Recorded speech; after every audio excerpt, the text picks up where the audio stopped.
Hi and welcome back to SR Everyday English. Vocabulary word number 164. Word of the day, overwhelm. It has two meaning. First one, strong in emotion. The emotion might be a positive one or negative one. Second one, very great in quantity that no one can control it. தமிழில் அதிகமாக உணர்ச்சி வசப்படுறது. சந்தோஷமாக இருந்தாலும் சரி, இல்லை பயத்தில், இல்லை துக்கத்தில், எதில் வேணாலும் இருக்கலாம். செகண்ட் ஒன், மூழ்கடிக்கும் அளவில் அப்படின்னு சொல்லலாம். The word overwhelm can be used as a verb. Pronunciation, overwhelm.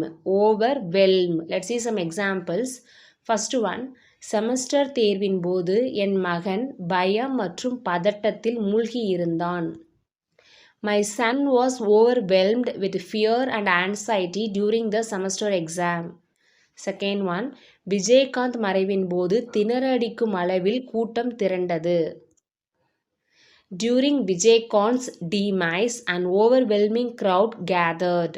One more time I repeat the vocabulary word, overwhelm. அதிகமாக உணர்ச்சி வசப்படுறது அல்லது மூழ்கடிக்கும் அளவில் அப்படின்னு சொல்லலாம். Thanks for watching.